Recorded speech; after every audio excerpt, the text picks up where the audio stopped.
So Tim's going to talk about how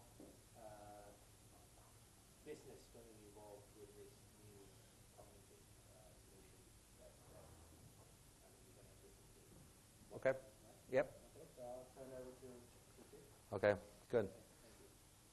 So I'll stand a little bit, but then it's also, and this is also in the context of the contest, right? That we're, it's getting launched tomorrow with a press event. We're going to have a cognitive business case competition that Digital Ventures from CM Bank is going to fund an award for, send the finalists to Silicon Valley to an event, and there's I think $1 million baht award that I'll be a part of. I'll be a judge as well as some others. Over the next 6 months, I think we're running this competition. So we've done hackathons with artificial intelligence and Watson, but I think this was going to be interesting because it's about building a business case, and sometimes that's more important at the end of the day to run a business, to have a business case, and that's what MBA students should know best. It's not about just technology; it's about the business piece. So, I can take this many different directions. So, let me tell you what I can talk about, and you can tell me what you would like me to talk about. Just as a way of background, I've been with IBM for a short 26 years. So I started in Chicago, New York, Shanghai, Singapore. So I lived in Singapore for 2 years, China for 5.5, New York for 10-ish, and Chicago for 12-ish years. I've focused on the telecom, utility industry, and I've also run P&L in our software business for products related to telecom utilities. I've also run IBM Smarter City business for 150 countries. So everything from floods and earthquakes and crime, from Africa to Russia to Australia to whatever. And now I spent the last year running IBM Singapore, which is a $1 billion business of IBM's, and now kind of a CEO job, if you will. If you take $1 billion worth of business and 7,000 people, it's a pretty healthy piece of business for IBM. And then I've flipped out because I find this new topic interesting. And I always liked smart cities and all this stuff. I think cognitive is the future, right? It's the evolution, we believe, of what is computer science and how do you automate the revolution of IT. There's been 2 eras of IT that IBM's lived through in our 104 years. One is the tabulating business. When we first invented the computer, it was punch cards and tabulation, census, and mechanical, computation. And then in the 60s, the world got the transistor, and there became the computer era, and computers were programmed. And even today, all IT is programmed. And you hard code logic into a program and it runs. Whether it's Pokemon Go or whether it's SAP, there's logic in there, and it's not changing every day. It is exactly how it was programmed to do. And we think that the next generation is a computer that learns. And it is not programmed, it's taught. And that's what we created Watson to do. We'll talk about that, what it is. But it fundamentally is the next evolution of computer science. Is you teach a system about something, it learns, it gets better, it doesn't decay with the concrete definitions of an SAP program logic. It evolves itself. Of course, we always talk about Skynet and HAL and all the jokes about artificial intelligence ruling the world and taking over humans. But it's, we believe it's about assisting, scaling human expertise, not replacing humans, but scaling expertise. How do we take the professor here and make his knowledge available to all Thai business people? And he can't teach everybody, but take that knowledge, and you have an assistant, you can make that knowledge available. A wealth manager, a law enforcement agent, a cybersecurity professional. So I'm going to give you some examples. I can get endless, but I have a lot of videos in here. There's kind of cool examples of how Watson is being used in different scenarios. And I think what you need to take away from this is not any one example, but how do you create your own future? How do you create the future of the business you're going to be part of, and with some awareness of what this is possible about. Like GIS, we were talking about geographic information. If you're aware of it, you use it. If you're ignorant of it, you're going to lose to the person who's not. So this is the purpose of it today. And for those of you that want to join the competition, I would love to have some amazing business cases come out of this competition. What's the URL for the competition? What? What's the URL for the competition? We're launching it tomorrow in the press event. And what is there? How are people going to find information about the contest? What website? We'll get it. There will be a website. There will be a website on the internet.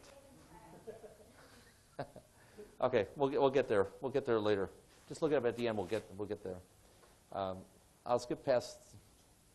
So, what is cognitive computing? Let me just play this. Show these. Our view is, what is a cognitive system? What is artificial intelligence? What's the essence of it? It's not just machine learning. It's not just language understanding, but it is a system that can understand, reason, and learn. So understand is to understand natural language, to listen, to read, to understand the nuances of language. The whole premise is that only 20% of the world's data is structured. Only 20% can be analyzed with a computer today.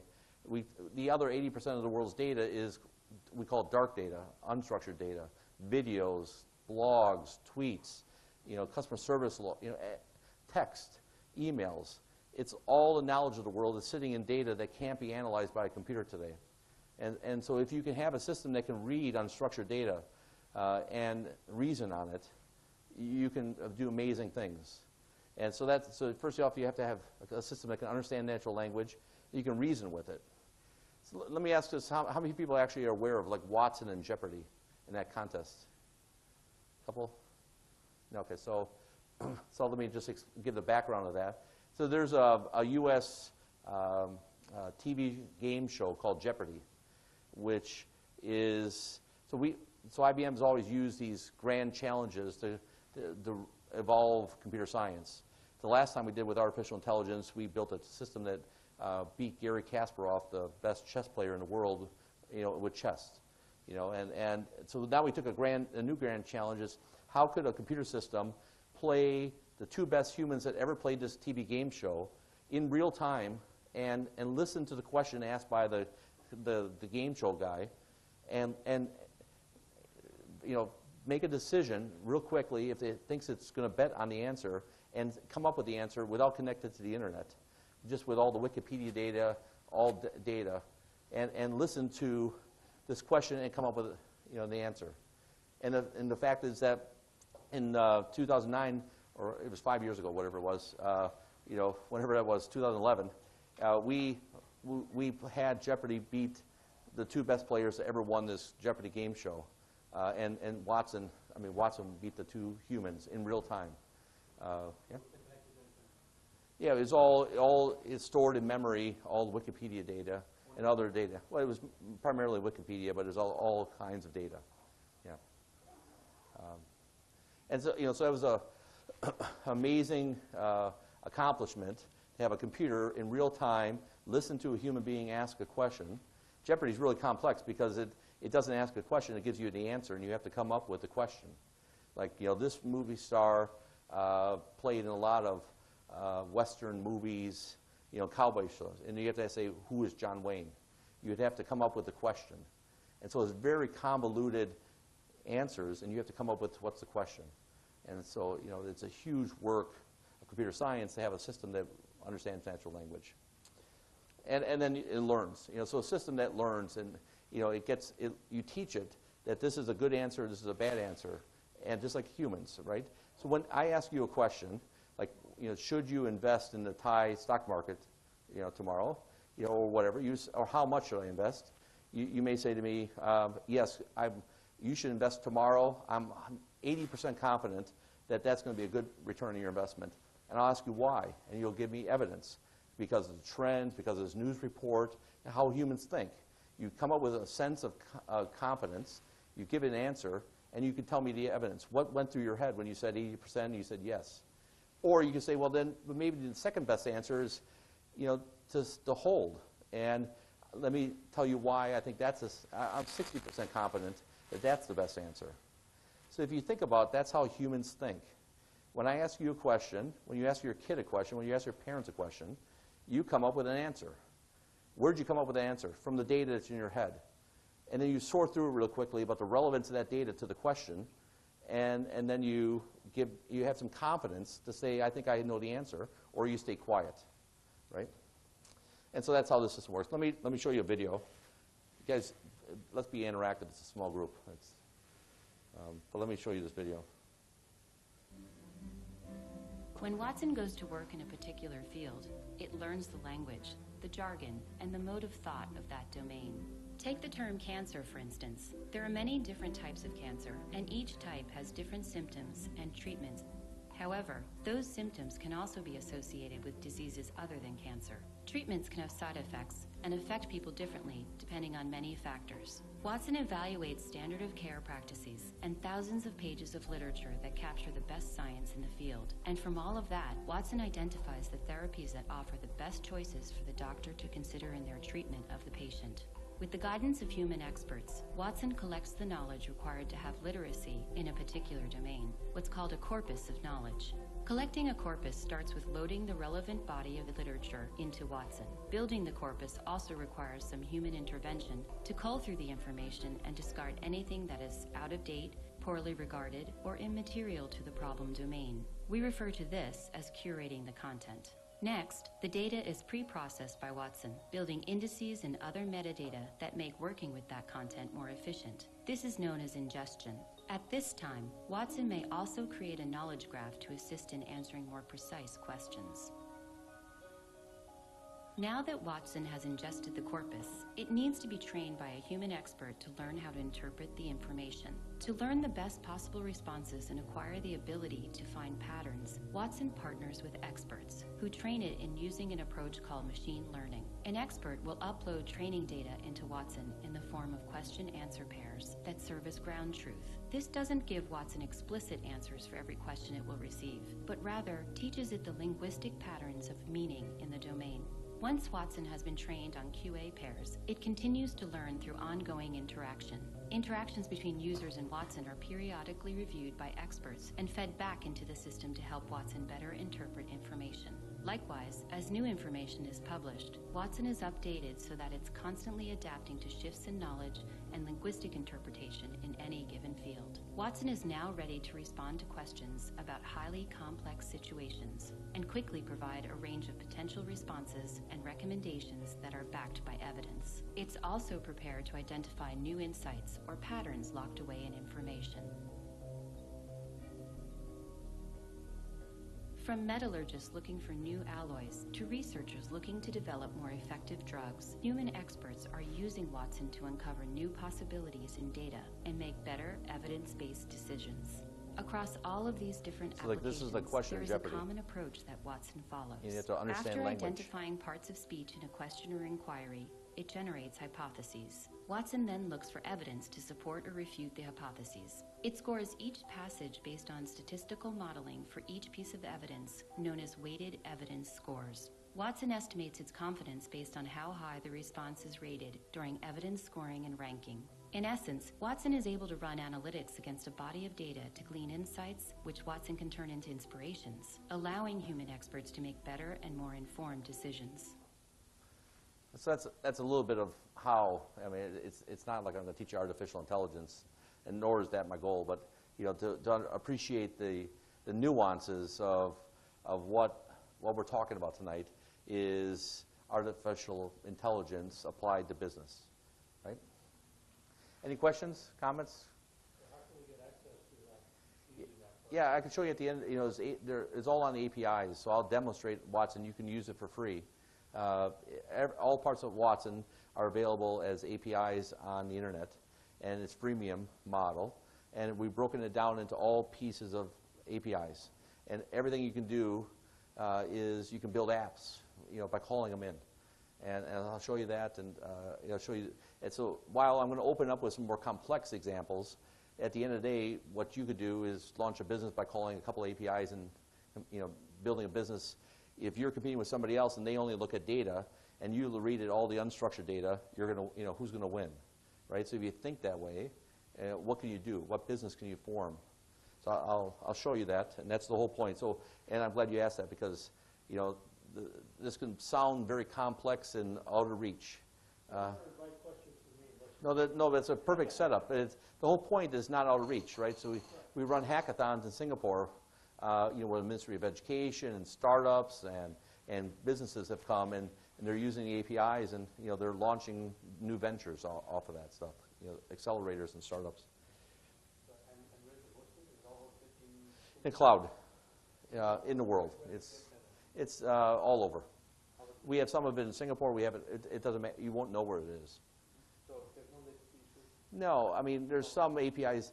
If you're getting into voice, you may have some latency. If you're trying to real time listen to somebody's speech, that would be latency. But asking a question on an app, you'll never know. And is there any like is it completely cloud based, or can you download some of the code to? Most of it is all cloud.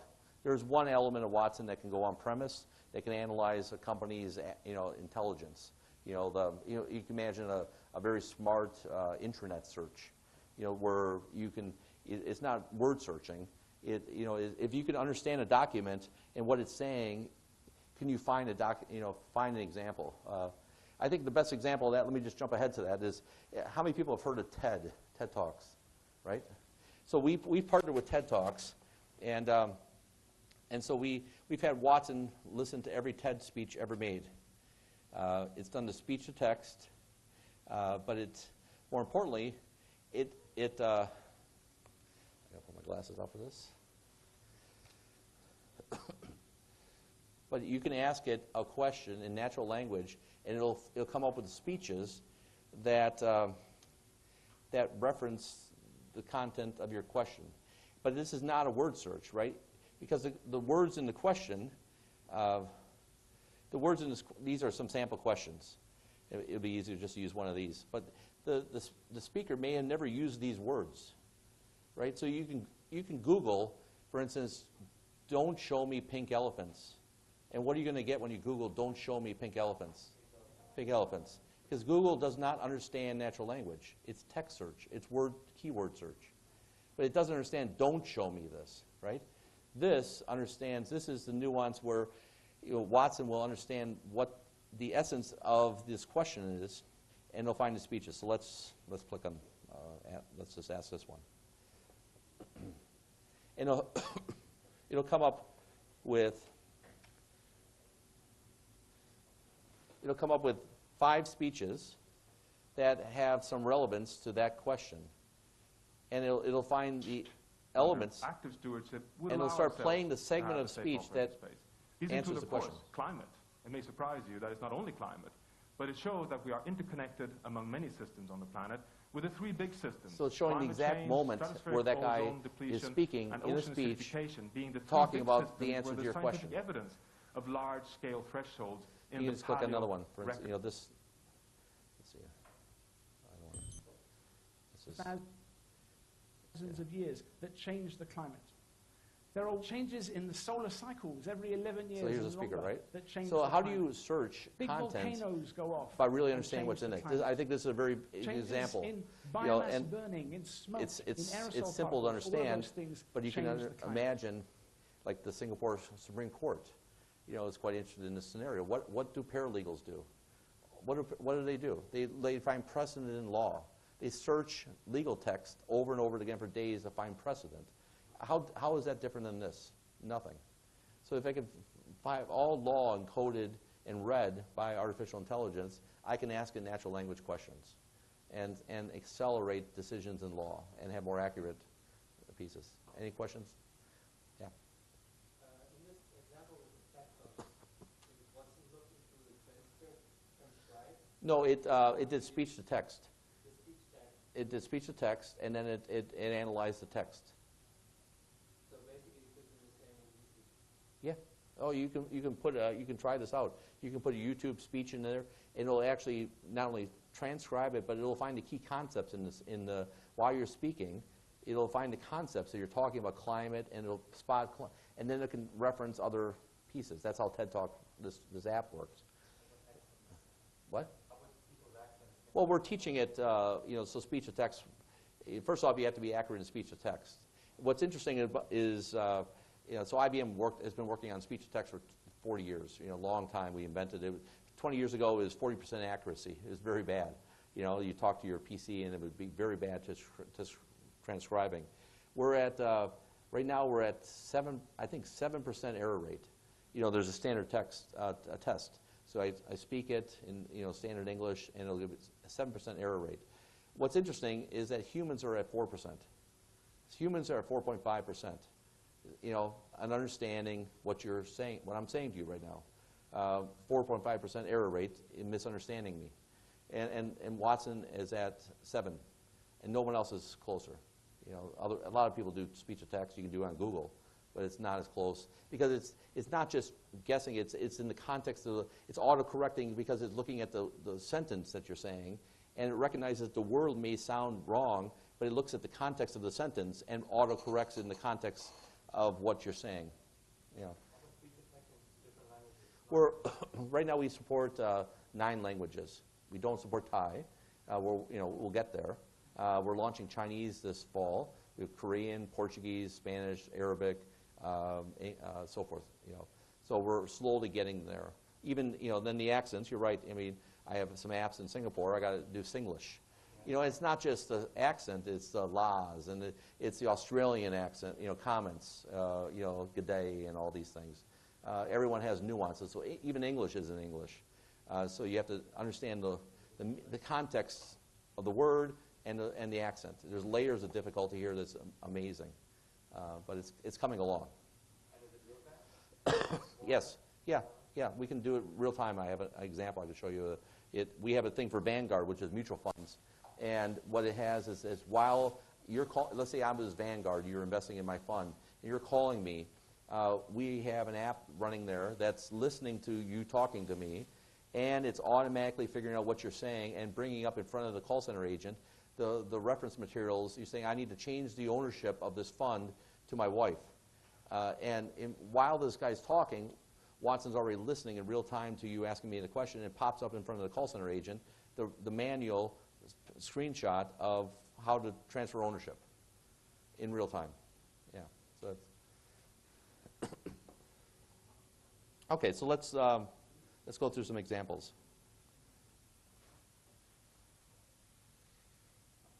So again, if these are 5 areas. If you think about a business case, if you think about how artificial intelligence could change a business, these are fundamentally the 5 areas we believe you can change. One is that you can become a deeper engagement. Obviously, if you have a computer that can talk to your customer, talk to your employees, you're going to be deeper engaged, right? I can understand what they're saying. The other one is to have expertise. How do you make every doctor as good as the best? As you may know or may not know, here in Thailand, we're working with Bumrungrad Hospital, and they're using the Watson powered for oncology. So we've already taught Watson how to help deal with 5 major cancer forms of cancer. And we partnered with Memorial Sloan and these best cancer institutes of the world. And then we've taught it the language of cancer so that it can assist the doctor in diagnosing a patient and looking at all the nuances of the patient medical records, the treatments, the instructions on a bottle of medicine. All that is text. And how do you understand all the medical journals that are being published? No doctor can keep up with that. The studies say that even in the U.S., 30% of all medical decisions are wrong. They're just error prone because it's humans. And we're not trying to replace the humans with doctors, but how do you make every doctor as informed as the best? So we taught it that, and now Bumrungrad has taken that to how do they take it to 60 countries that they serve and make the general practitioner doctor sitting in Africa or wherever they have a clinic, informed enough to refer them to come here for treatment, right? So that's scaling expertise. Medical is a good example of that. You can create new products completely from scratch. You can do startups. You can change operations like cybersecurity. You know, how do you transform the way you deal with security in the company? It's human expertise, but you can transform it a call center. And then finally, you can discover patterns that you wouldn't normally see. So in engagement, there's some cool examples. So let me just play a couple of vignettes. So let me skip, I'll move this through. This is an example of a banking thing where you can chat with Watson on a smartphone. And basically you say, hey, I think I had a fraudulent transaction on my credit card. And it's a chat bot, and it's going back and forth, and it's saying, let me just move it along. It said, hey, how can I help you? I received an alert about a suspicious transaction. Is this the transaction you're talking about, Midnight Lingerie? No, I didn't do that. You want to cancel your credit card? Yeah, I suppose so. Let's ask you for your passwords. And then ultimately it says, hey, I need to get this. I really need this card right away. How do you want to get the new card? I want to get it in Singapore. Here's the closest branch, on Orchard Road. By the way, when you come into the branch, show me this QR code. What's interesting is you'll see the next vignettes in the branch, and it carries the conversation because Watson, a computer can remember that I talked to you on the internet and I talked to you on Twitter, and I'm going to talk to you through a robot. And so then you take this QR code, and it goes to the second part of this demo. What's that? This is a mocked-up bank. Yeah, we're doing this with Hong Kong Bank in Malaysia. Not with the robot, though. Yes, I am. How can I help you? Well, we spoke earlier, and you said to show you this QR code. Yes. Nice to meet you in person, Jonathan. Nice to meet you too. I thought you'd be taller somehow. You're not the first person to tell me that. So about that replacement bank card? Of course. Down to business. I can print that out for you right now. Is there anything else I can help you with while we're waiting? Great. Well, I was on the plane and I saw an advertisement for a personal choice travel credit card, and I travel a lot. Is that a good choice for me? Well, I don't get out much personally, but I'm told it's very good for busy travelers. Would you like to see the details? Yes, please. Sure. Here you go. As you can see, I like it how it triggers the data on the iPad, which would would really throw you off. Because most humans would think that the robot's one thing, and the iPad's a different thing. But that's just, mental psychology. But it's playing multimodal. So I'm not going to play this whole thing, because you get the point. Another example is what we're doing with Hilton on Concierge, and this is a live, I think there's a video here I have of this.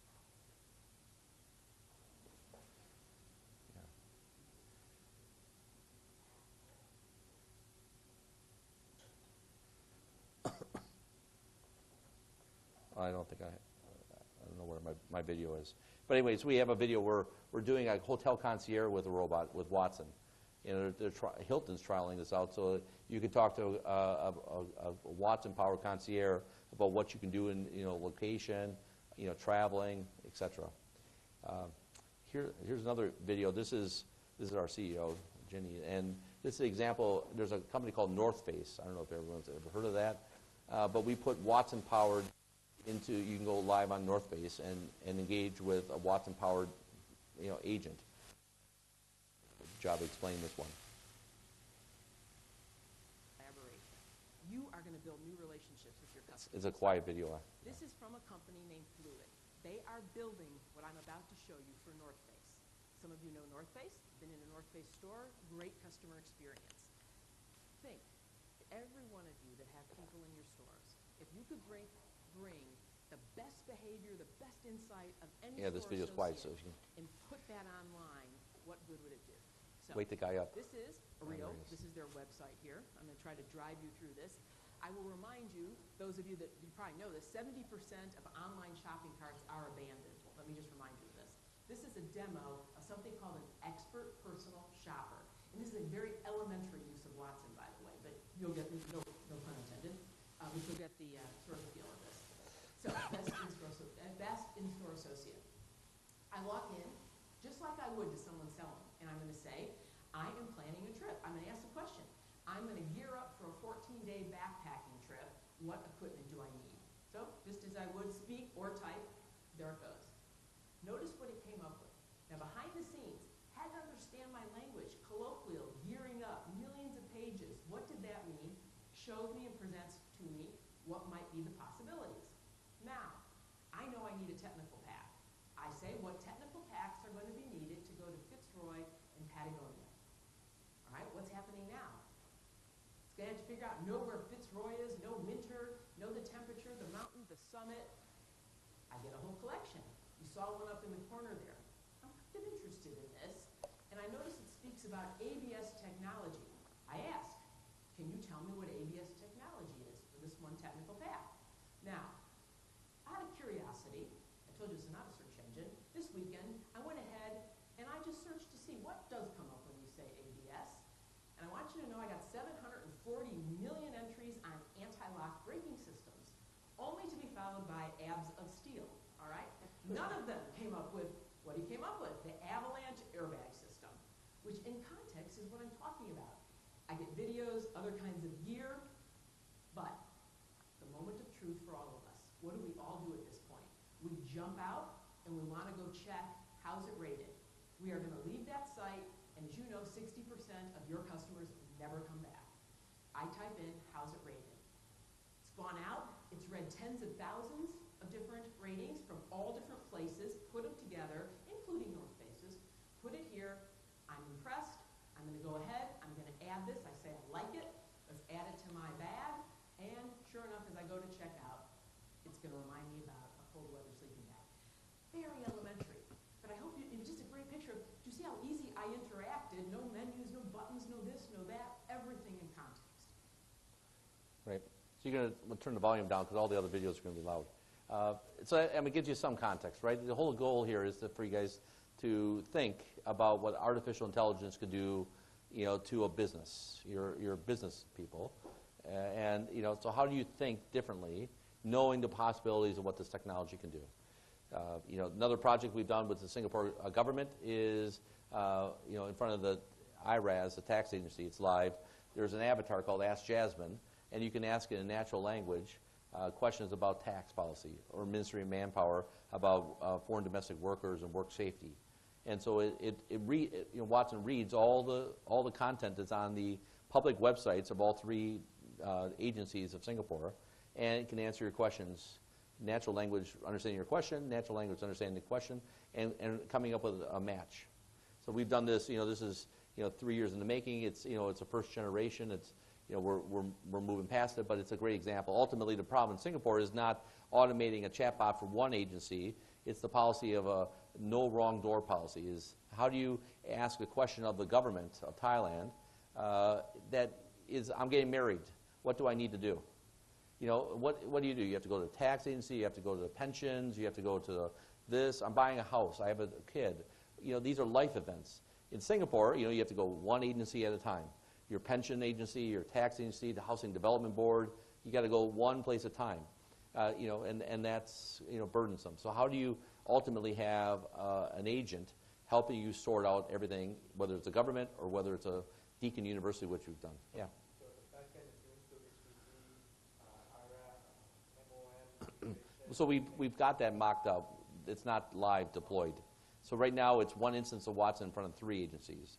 And by the context of your question, it knows which agency you're asking the question of. Yeah.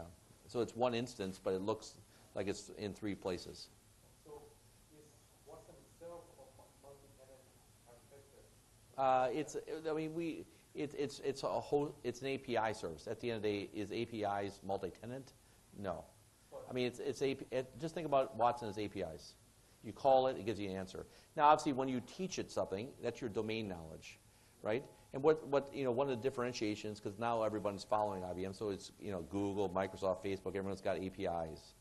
The difference here is that when I teach Watson the language of IRAS in Singapore, it's not sitting in Facebook's or Google's cloud. It's sitting in a private instance of the knowledge of IRAS, right? In Singapore. Yes. So that means that if the Thai tax department wants to do it, we need to reteach everything rather than give it someone else that's already It depends. You know, it's some things. You know, the teaching it the words of, for instance, cybersecurity. We're teaching Watson. You know, some basic. The medicine is a great example. We taught in oncology with Memorial Sloan, and Bumlin-Graham bought it. Bumlin-Graham didn't reteach Watson how to deal with oncology. It happens to be in a domain where people share data, right? Doctors share with other doctors. They're not competing with each other. Yeah, I mean, if obviously you got a business, you know, your General Motors, you're not going to give, you know, Watson trained for automotive to Toyota. You know, you wouldn't want it. Or would you want teaching Watson how to answer questions about or finding auto defects, have that logic sitting in Google's cloud or Facebook, you know, listening to, you know, reading auto crash reports to find the defects, which we've done, you know, for the U.S. government. You don't want that in a public cloud. You want a private instance of your knowledge. So, you know, again, you know, I'm getting technical on that, but it's a key nuance. You know, so we've done, you know, a business school or a school in Australia, Deakin. You know, the issue, like in any school, you know, you have to call somebody for the books, somebody for housing, somebody for classes. You know, and they want to be a digital school in outside Sydney. So all the students crowdsourced and taught Watson how to answer questions about the school. Now, it's very, I've mentioned it before, it's also, you find that, you know, it's a nuance of humans. They're not asking, they're asking lots of questions, but the students are actually asking questions, how do I find a friend? You know, they're asking, you know, you can't predict how people will use this kind of technology, right? This is scaling expertise. You know, we'll get through. I'll skip the oncology. You can Google these. Here's an interesting video of how we're teaching Watson to see.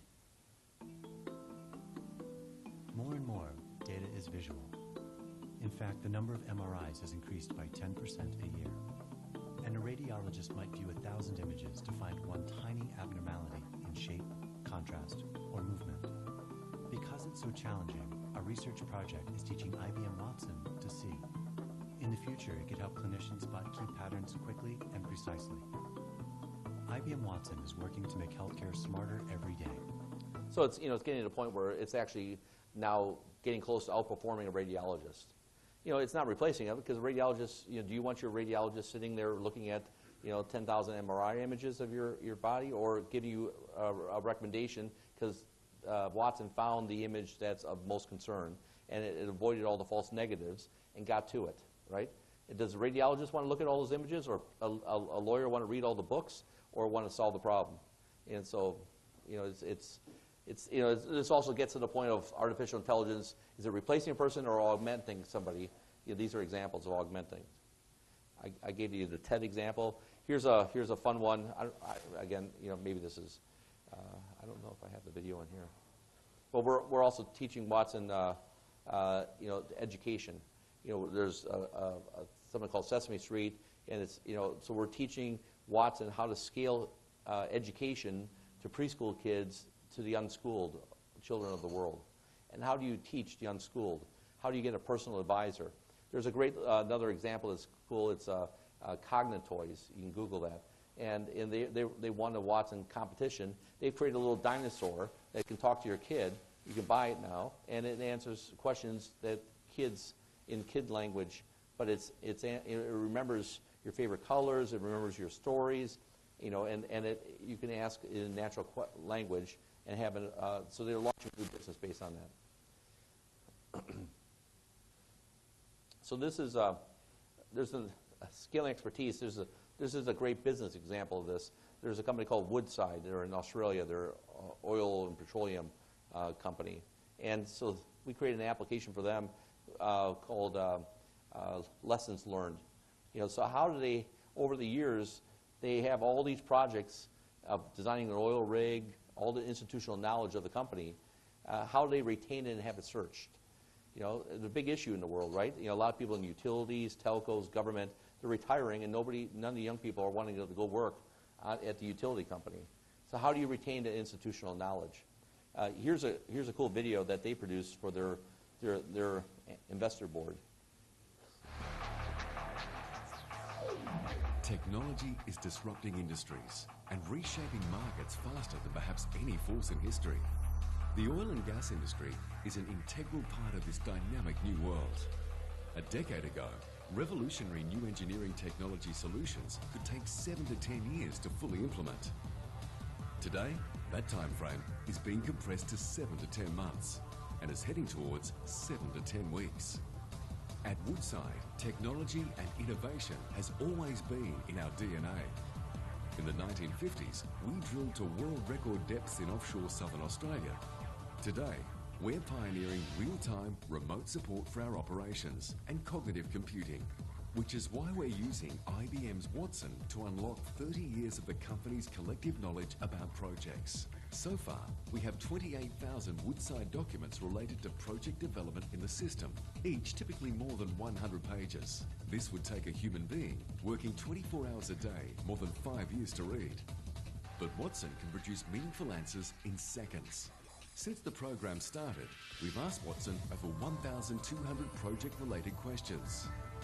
These answers are helping us to make smarter, quicker, and more accurate, fact-based decisions, which saves time, drives efficiency, and reduces costs. We see real potential for Watson. So, a great example was they paid for the whole project with one question.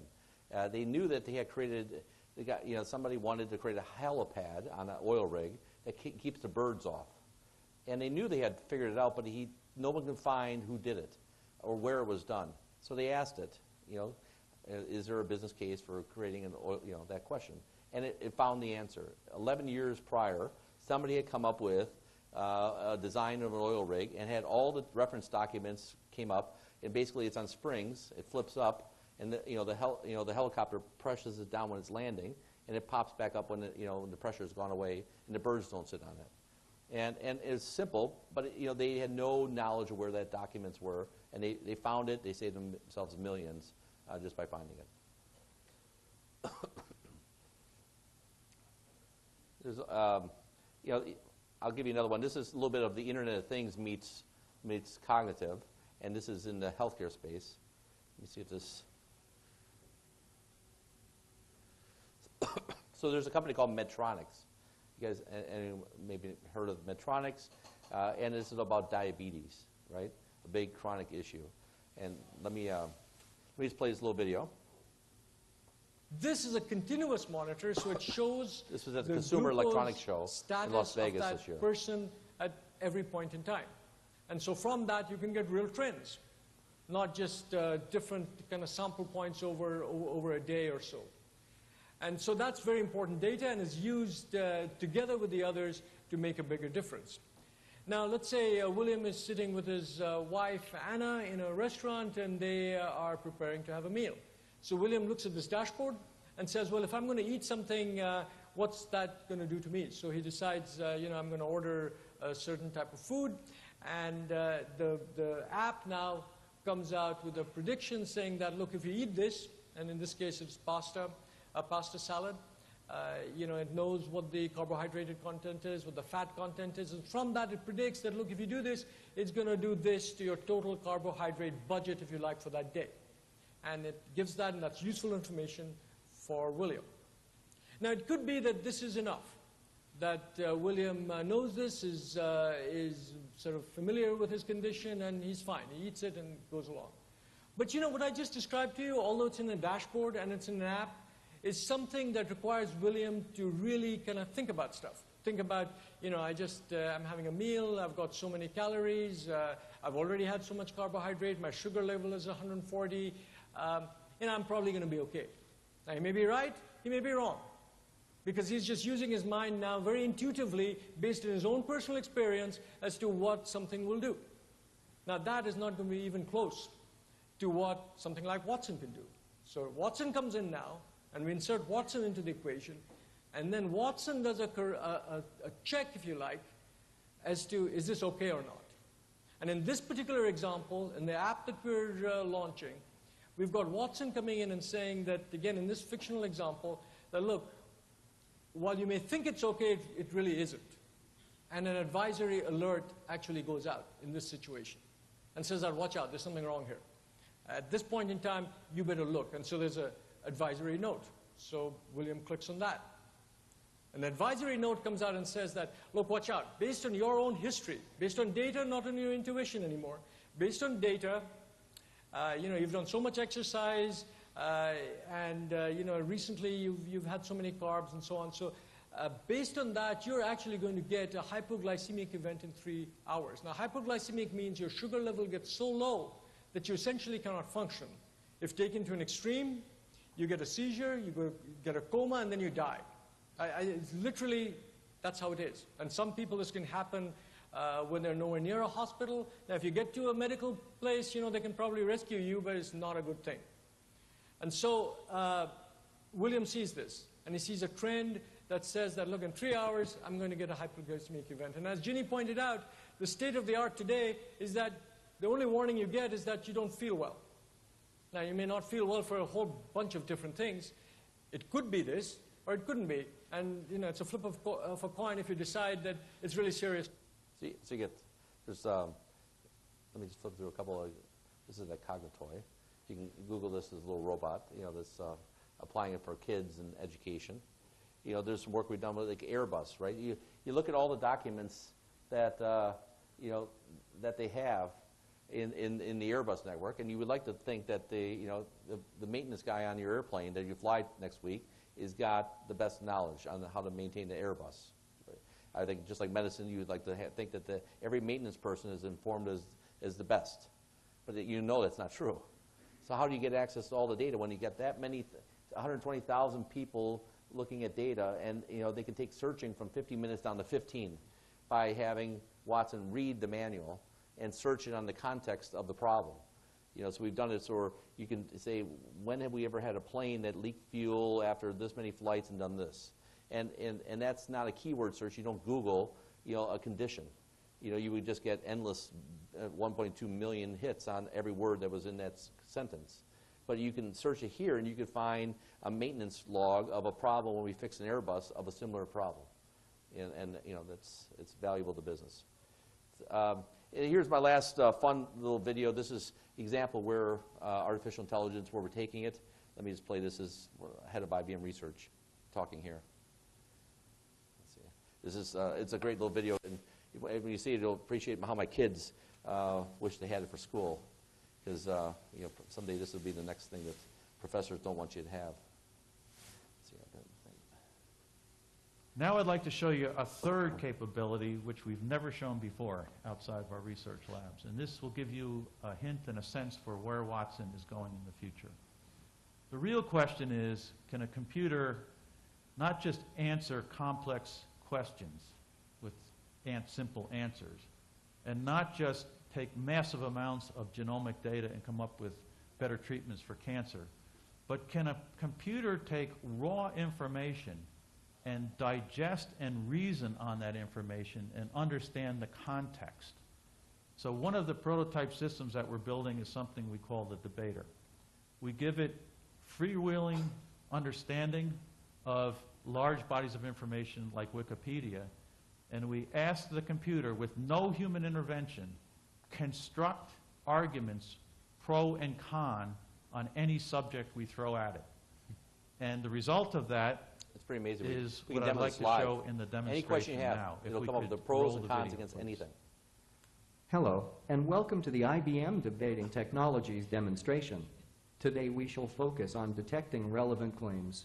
To proceed, please select the topic, and I will share with you my top predictions for pro claims and con claims. So as I said, we could throw any subject at it. I've chosen some here, and let's just pick the first one. So it will now look for all the literature and try to understand, as a computer, what's a pro and what's a con searchable for things. violent video games. Let's roll the first one. Scanned approximately 4 million Wikipedia articles, returning 10 most relevant articles. Scanned all 3,000 sentences in top 10 articles. Detected sentences which contain candidate claims. Identified borders of candidate claims. Assessed pro and con polarity of candidate claims. Constructed demo speech with top claim predictions. Ready to deliver. You have selected a topic. The sale of violent video games to minors should be banned. I would like to raise the following points in support of the topic. Exposure to violent video games results in increased physiological arousal, aggression-related thoughts and feelings, as well as decreased prosocial behavior. In addition, these violent games or lyrics actually cause adolescents to commit acts of real-life aggression. Finally, violent video games can increase children's aggression. On the other hand, I would like to note the following claims that oppose the topic. Violence in video games is not causally linked with aggressive tendencies. In addition, most children who play violent games do not have problems. Finally, video game play is part of an adolescent boy's normal social setting. Would you like to discuss another topic? That's pretty cool. Can you imagine? So as you can see, so I've had it with my in school, right? You have to come up with a debate, a pro, and you have to have a counter argument to show that you're pros. I mean, how many times have you done that essay? Can you imagine you just put your essay premise into the system, it will come up with all the evidence pro and against, with all the evidence rated from the facts. You know, no opinions, no biases, no human biases, all logic. So it's just, so that again, where this has gone, where Jeopardy, this game show, was one API. There's all these different APIs. This is what artificial, Watson is broken down to callable services. I'll show you some of these in real life and live that you can try out. But personality, language, tone, speech, news, trade-off. All these are elemental aspects of creating one of these systems. It's not a monolithic kind of thing. It's all granular services. So let me. Are you guys with me? Everything okay? Am I boring everyone to death? This is my favorite subject, so So let me just show you again. You can Google Watson starter kits. It just it's developer cloud, but you just do Watson starter kits, and you'll get to this page. Okay, you can see the URL Watson developer cloud starter kits. Here, let me show you some of these examples. But you can go down and you can see how you can, each of these, you can build all these kinds of services, and all these are demonstrations of live examples. And you have the code, so you could give it, if you're technical, you could hack it, and you could build your own version, right? We did this, for instance, this app, of a conversation about finding a movie app. It's just demonstrating what a chatbot would be. Now, the Ministry of Education of Singapore took this, and they, in 12 hours, they hacked the code in a hackathon, and it came up with an app saying, can students find activities that are related to what they want to do? Do you want to have something indoor, outdoor, et cetera? And let me just show you what this. Coming soon.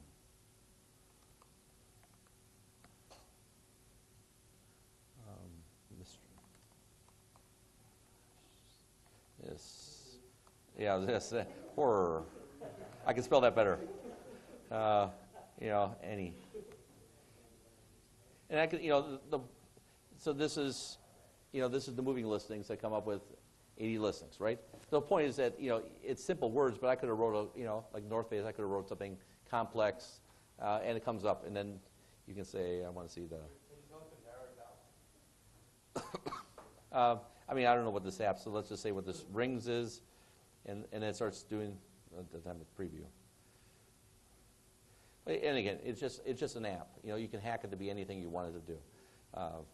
So there are all kinds of these things. So let me show you, for instance, personality. I think is kind of cool. So there's an API, a service that can look at your personality. So we've with 3,000 words of your text, this API will psychoanalyze you for who you are against the 5 major attributes of a personality. So let me just show you what that looks like. And you can try this yourself with if you tweet or you put some context.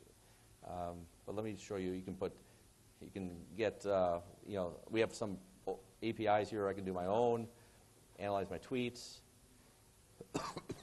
and the API comes back with Now it's reading every tweet I've ever made, and it comes back with a summary written in English of my personality, right? And it comes back with, yeah, there I am. So I'm putting myself out there. It's like my mom wrote this, And then it looks at all the attributes of my personality as the way I've expressed it in language. And there's another cool thing, which is you can look at the personality in a graph. So there I am, with my tweet picture. And you can see these are the attributes of personality: openness, conscientiousness, extroversion. Can't read that. Whatever. Anyway, these are the big five, they're called. And this is the standard, context. It also can look at when I tweet.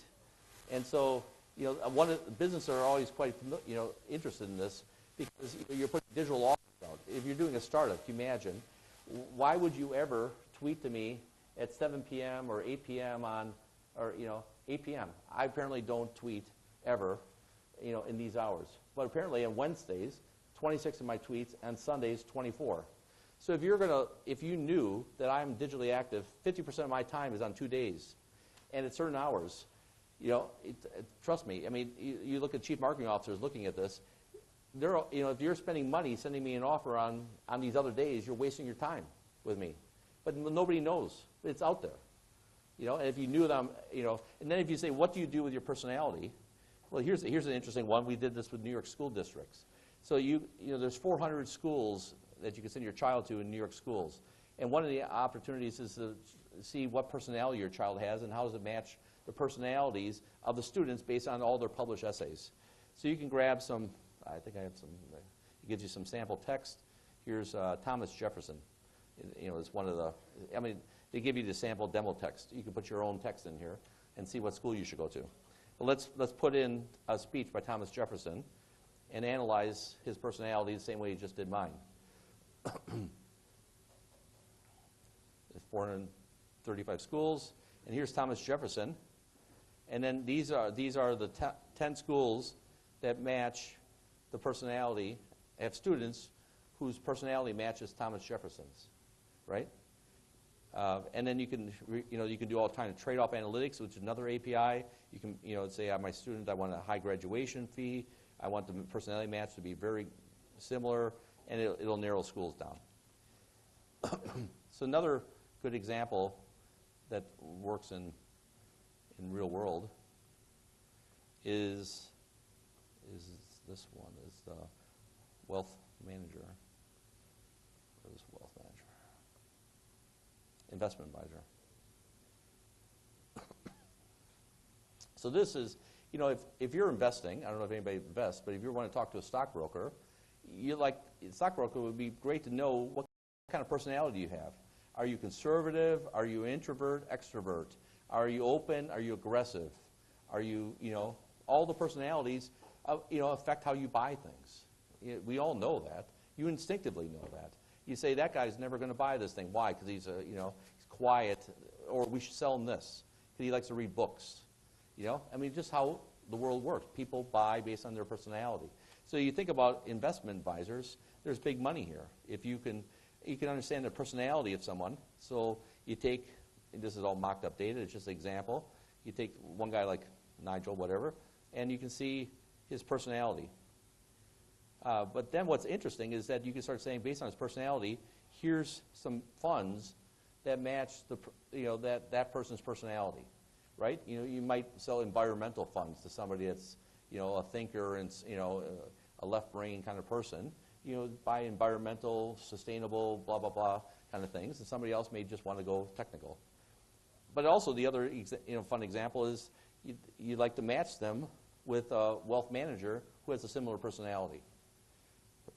So then you could find that Miriam has this, of all the wealth managers in the bank, this person has the personality that best matches that. Why would you send that person to the wealth manager who has the opposite personality? Would you want to talk to somebody who had the opposite personality of you? No. But nobody knows this stuff. This is not data that is in a spreadsheet that you analyze. It's artificial intelligence, like I'm showing you, showed up with just a simple API. I can find it out. cost me 0.02 cents per call, and I can find that out. For 0.2 cents, is it worth it? Yeah. Can you imagine how much Credit Suisse or other banks I'm working with would pay for having this incremental data on their wealth clients? And everyone's putting themselves out there. You can be analyzed. So that's a fun example. You can recruiting is clear. You can try this yourself, but you can everyone's. You look at their LinkedIn profile, you look at your resume, you look at who you are. In the future, why would a company ever hire somebody without psychoanalyzing all their published materials and know what kind of personality they are, and also know what personality is the culture of a company? Just like the school example, New York School applied to a business. You can try a lot of these yourself if you're interested. Let me just show you a couple other ones. We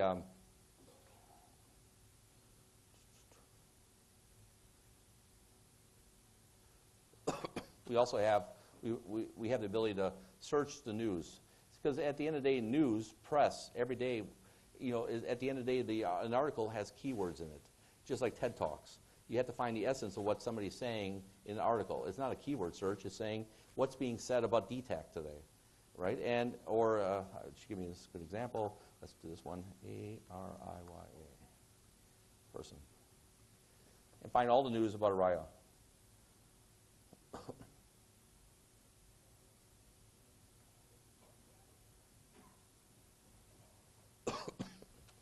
So it's going through tens of millions of press around the world. You can see where the press has been generated, but you can see all the keywords that are found in all these articles, and you can do it in timelines when they've been published.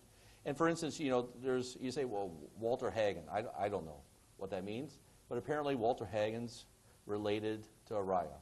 So then you can say, I'm interested in news that correlates her with him.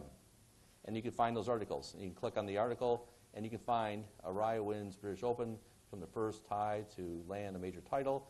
And here is the breakdown of the content found in this piece, and people mentioned, and other content found. So it's an example of using artificial intelligence to read the news and sort it. Anyway, so I could go on, but I think that's the main pieces. You can try these things out yourself. Let me see if there's any other one that I missed. We not only do personality, we also look at tone and emotion. So let me just go one more on that one.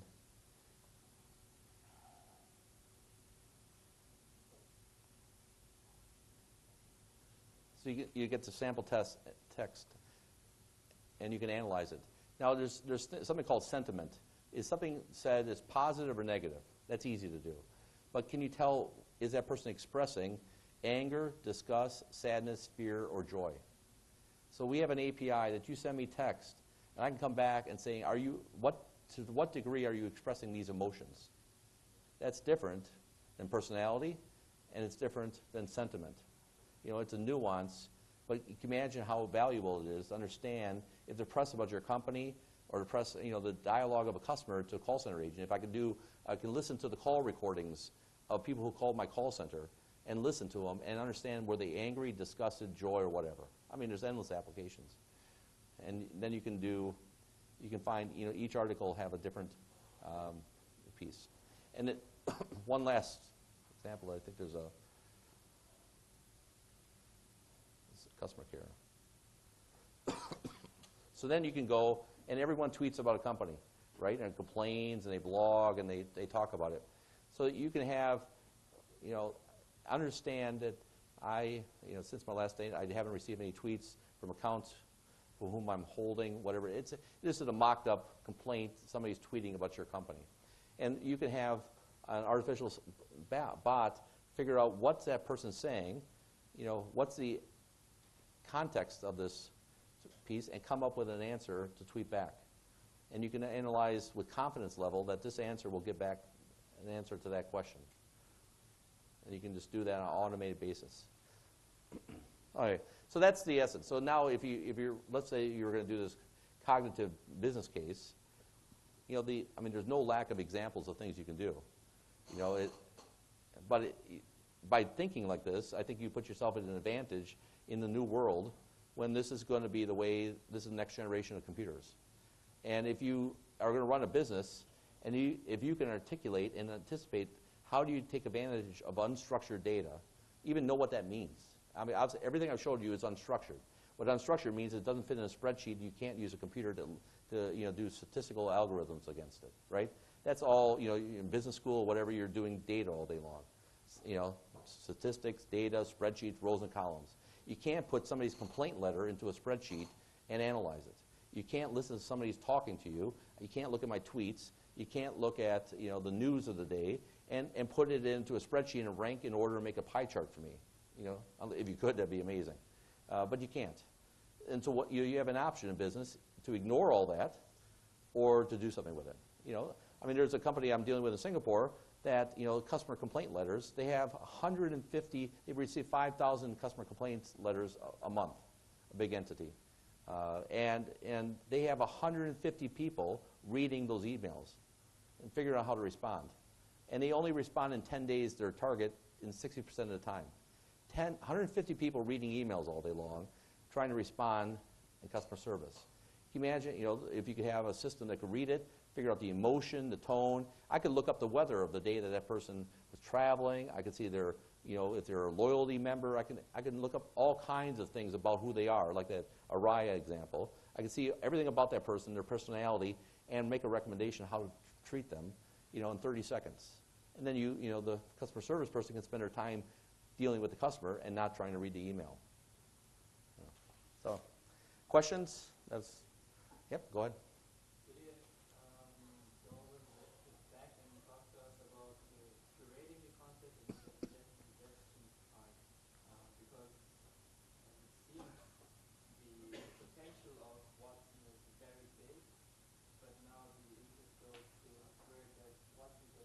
Yeah, well, that's right, and that is, you can have these simple examples, and you can do some of these things while curating data, right? Personality, the data is there, and I can analyze it. So not everything requires data to be curated, but if you're going to have a Q&A application, you're going to want it to reference materials, and you know, and you have to judge the quality of the materials. The best one is the example is medical, you know, Memorial Sloan. They would read the Harvard Medical Journal as data in there is more trusted than some doctor's blog, you know, about, you know, diabetes, right? So then you know, the data, Watson doesn't know that the blog is less trusted than the Harvard Medical Journal. How would it know? You know, it looks like two pieces of text.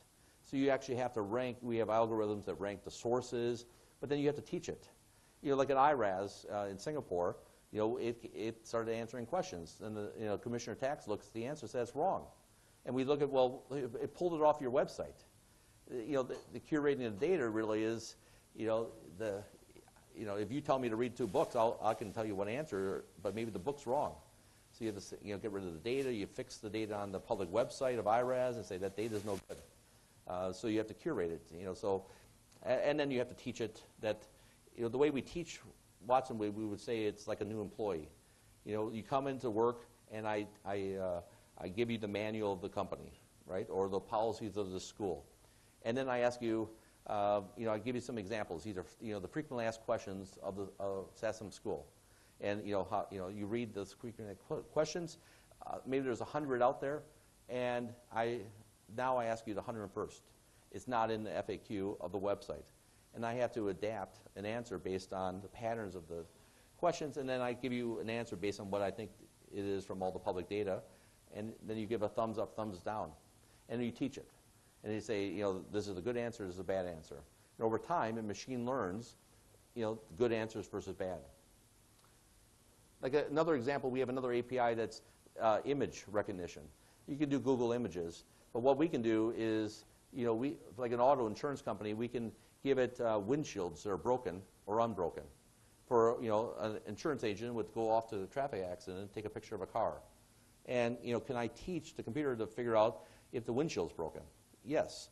I put it in, you know, 100, 2,000, you know, some number of images that have broken windshields and some number of images that aren't. and I say these are 500 questions of, these are unbroken or broken.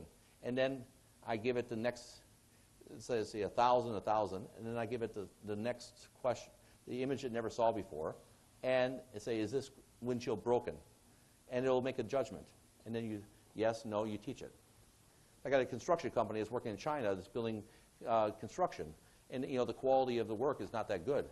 And it's a liability of bad construction.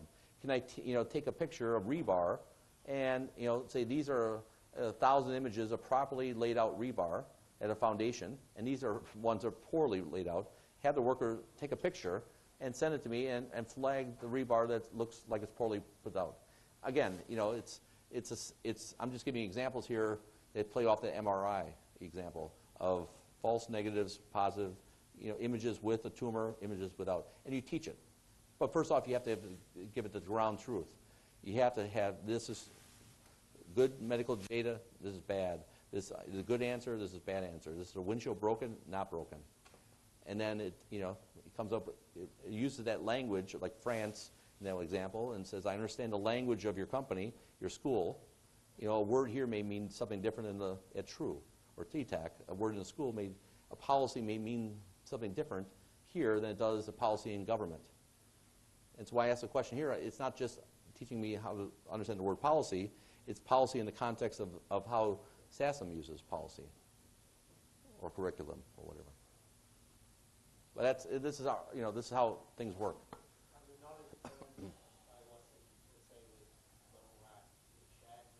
Yeah, well, in medical, that is a go-to-market we did with Memorial Sloan, where they taught it and they're getting royalties by passing it along.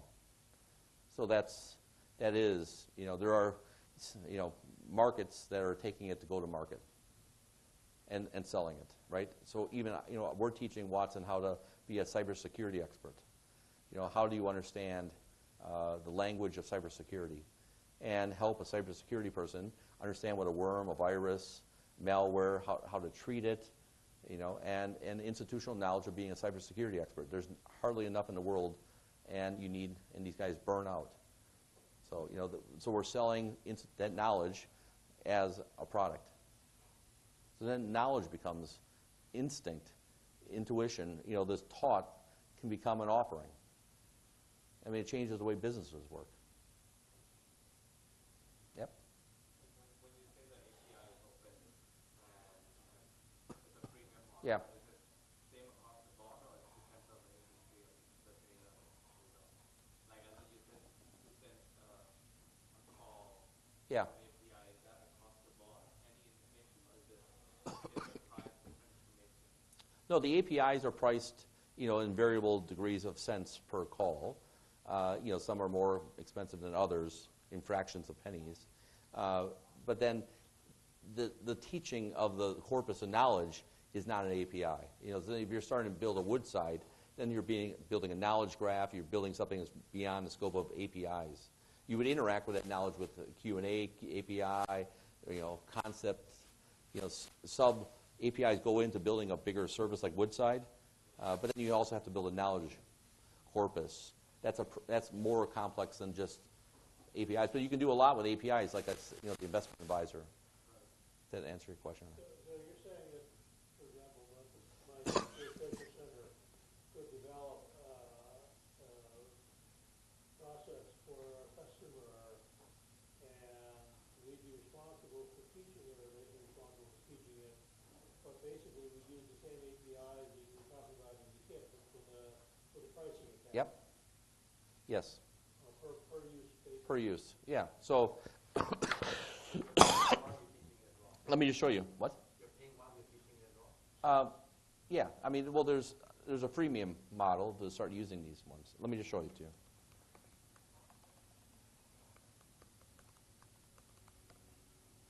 So let's go to the personality API. These are all APIs, for instance. So then you get the personality one. You say, how much does it cost to find out what kind of person Tim is? And then you can say how it's used. Oh, pricing. So here's the pricing. So personality, you can try it out tonight, and you can call this thing 100 times a month for free. right? And it does personality in these languages. And then, then it's 0.02 or 2 cents per API call if you do 100,000, 1 to 100,000, 1 cent if you do 250,000. And if you're doing over 250,000, it drops down to a half a cent per call. So this is the pricing. Half a cent for the whole thing? Or Each time you're calling it. It goes on, so it's variable. So like, let's say I had 100,000, so I gave two models up to 100,000. Yes, up to 1 to 100,000. You're paying every time you call it to analyze one person.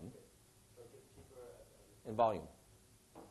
Yeah, and there's something called, I'll just, for those who are interested, calls 2 different APIs. each one has a cost. So there's something called Bluemix, which is the platform which Watson runs. And let me just log into it. And again, this is the platform that all our service. IBM bought the weather company, for instance. So the weather channel, the weather app, that's on your phone is all the weather data of the world. We own it and have it available in here. See if this works. Oh, my other idea.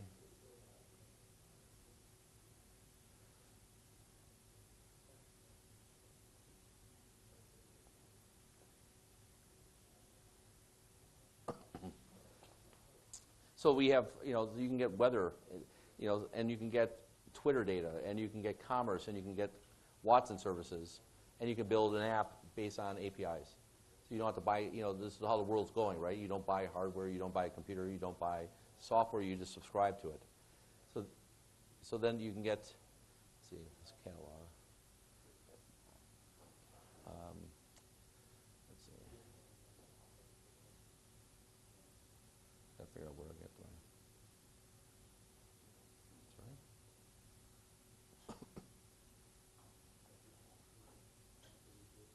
Got to figure out where I'm going to get my services.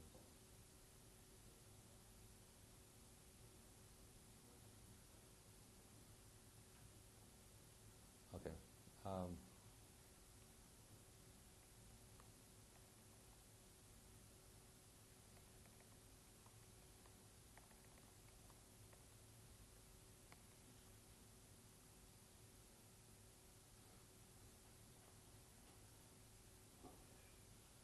Let's try this. Nice.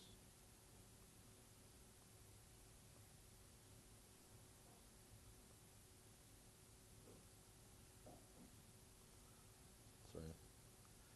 Anyway.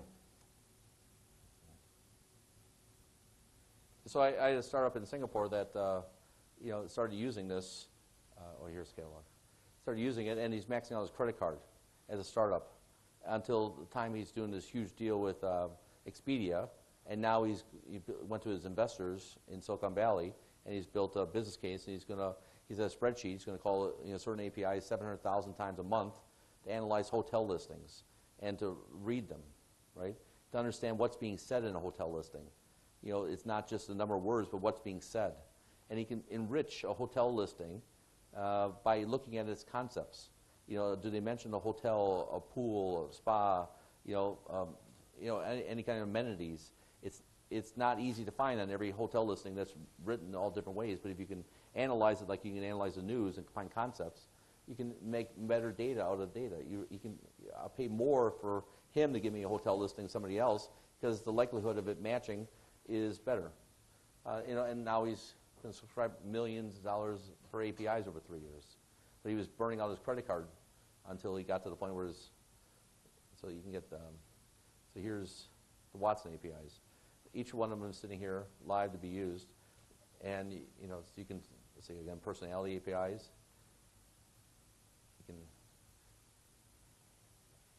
And then you can subscribe to it. And here's the pricing. And that's every API is different. But you can try it out. It's all. Now you're going beyond me, but you can. Everything's in here. Everything, all the documentation is, on the personality API is, There you go. Yeah. I mean, it's all, and it all comes with sample code. So look at this demo. You just go to that demo I showed you. You can view you can go in GitHub, and you can get the code for the investment advisor. Now you're going beyond me, but the investment advisor, you can go get the source code. It's all open, and you can just copy it and tweak it. That's like the Ministry of Education in Singapore copied the movie finder, and like I said, in 6 hours in a hackathon, and they just replaced the words with finding a movie to find activities for my students. And you repurpose the sample code in a hackathon. And these guys didn't even know technology. They just copied it, and they came runner-up.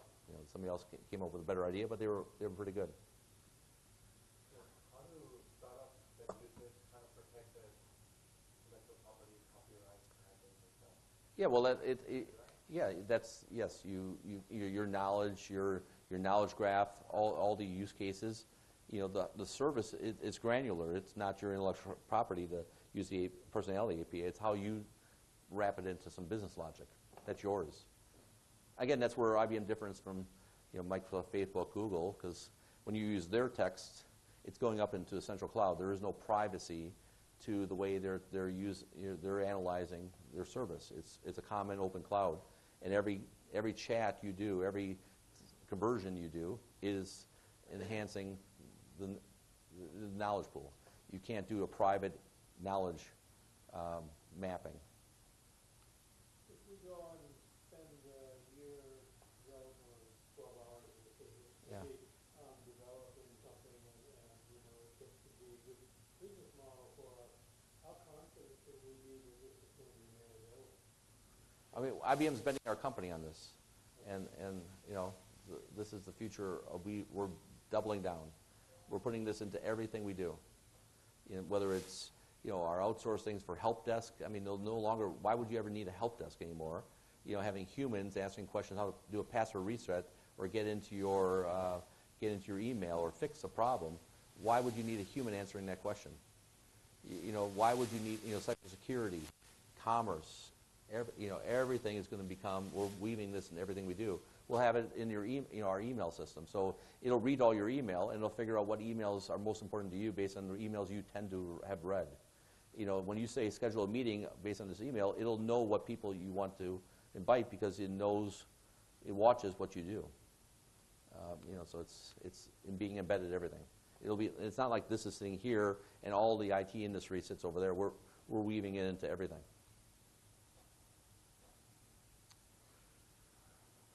Any questions?